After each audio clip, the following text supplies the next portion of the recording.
MSNBC cancels Joy Reid's lefty show as network makes major shakeup. Let's talk about it.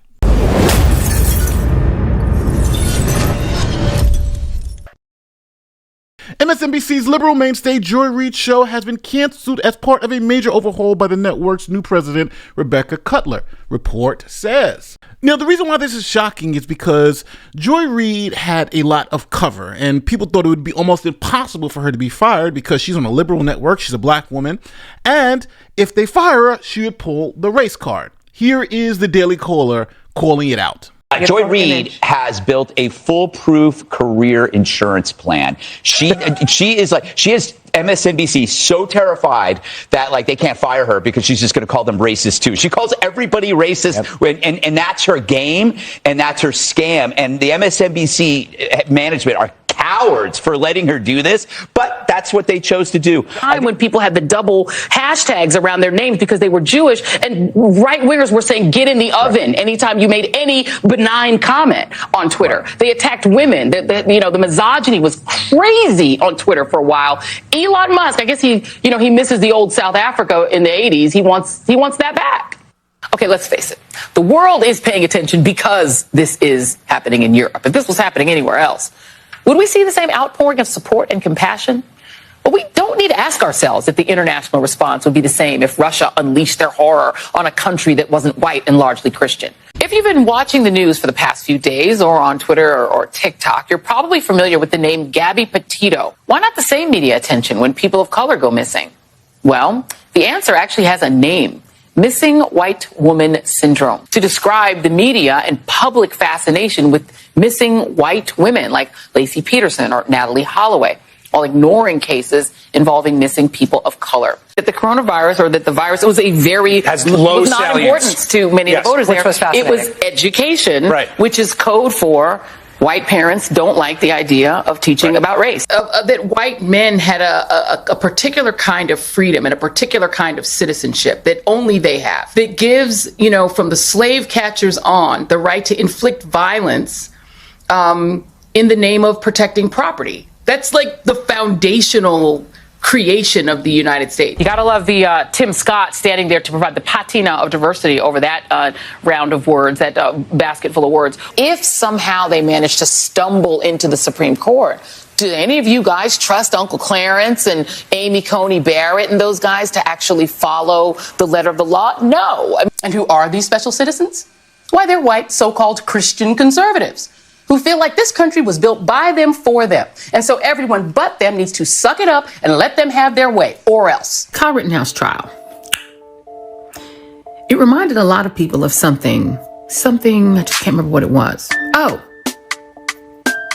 the Brett Kavanaugh hearings, in which Brett Kavanaugh, who had been accused by a high school friend of committing sexual abuse of her, cried his way through the hearings to make him a permanent member and Associate Justice of the United States Supreme Court. And his tears turned out to be more powerful than the tears of Christine Blasey Ford, which were the tears of an alleged victim. But in America, there's a thing about both white vigilantism and white tears, particularly male white tears. Really white tears in general. White men can get away with that too. And it has the same effect, even as the right tries to politicize the idea that masculinity is being robbed from American men by multiculturalism and wokeism. They still want to be able to have their tears.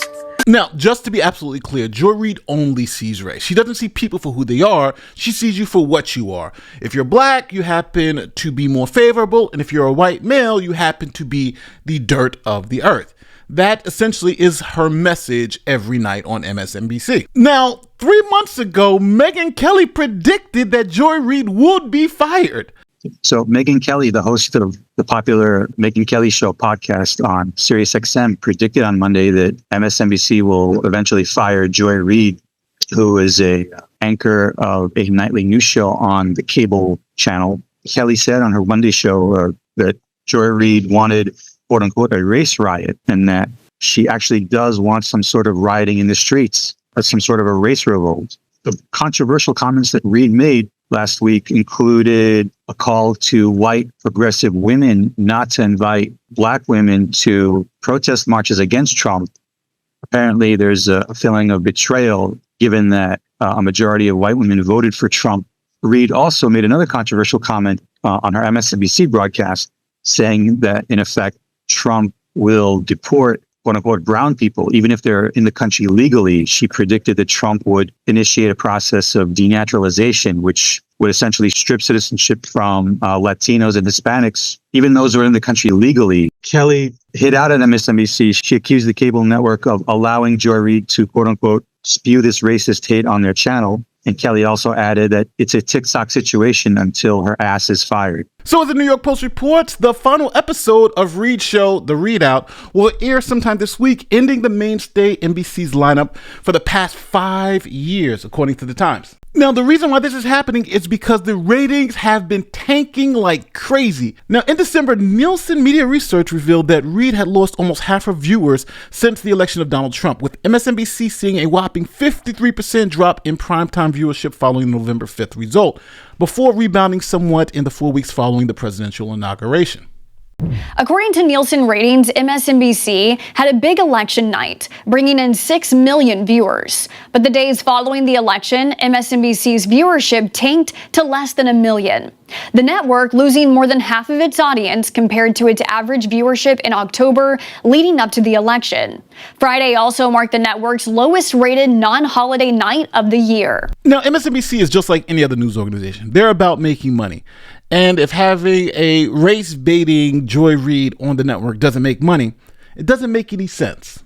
Now, as the New York Post reports, MSNBC offered their prominent stars, including Reid and Stephanie Ruhle, major pay cuts if they wanted to remain in their anchor chair. Now, to show you how much garbage Joy Reid was putting out, here is what she said about Trump's assassination attempt, essentially saying it was staged. We still don't know for sure whether Donald Trump was hit by a bullet, whether he was hit by glass fragments, whether he was hit by shrapnel. We don't have those details. We actually have no details from his physician, even though this man is still a Secret Service protected, and presidential candidate. We knew almost nothing. Why? And listen to the types of books that she wants to be in third grade classrooms. Check this out. Like, this is the one for All Boys Aren't Blue, which is one of the books Moms for Liberty has pushed. Everyone should go and see the content in this book. That's such a good idea. And so what happens is you can do keyword searches and find certain keywords. Like rape. You can find sure. Or anal rape or dildo. You can find all sorts of types keywords. Of words. But like, wait, hold on. Wait. Let me finish my question. Then great, you can answer. sure. I'm going to give you time to answer, but I got to ask you first. Oh, yeah, I got the question. And so what you find is the keywords that you find, the N-word, anything, words like you just used, when you'll get out of context passages from the book, and then based on that, Moms for Liberty members are going to places like Broward County School Board meetings, reading out of context passages from these books, and then demanding that the school board remove them. So what's that is the way. Yeah. The question I'm asking is, what is the expertise that you have and other Moms for Liberty advocates have to decide that a book, an award-winning book like All Boys Aren't Blue, isn't appropriate for students to read? What is your expertise? What a tragic story of a young man who's anally raped by his adult family member. So you have incest, pedophilia. Joy, you said you'd let me answer, so sure. I'm going to answer Please for you. In what context is a strap-on dildo acceptable for public school? That's my question to you. Tell me what the context around the strap-on dildo or the rape of a minor child by a teacher. Hold on a second. No. We're talking about public school. Yeah, you heard that right. Joy Reid wants those types of books in your kids' elementary and middle schools. Now, even though I think Joy Reid is a horrible racist who believes sex education should be taught to preschoolers, I do not believe that her show should be canceled because I think it's the best thing for Republicans. If you want to show how crazy the liberals are, you just sit on the Joy Reid show. Watch this woman's show. She's a lunatic. And if you agree with things like that, then maybe you should rethink whether you're a liberal Democrat or someone who is insane. So, as always, tell me you disagree in the comments section. I think good riddance to bad rubbish. But as always, I could be wrong. So let me know in the comments section. And my name is Nate the Lawyer, and I'll see you in the next one. Peace.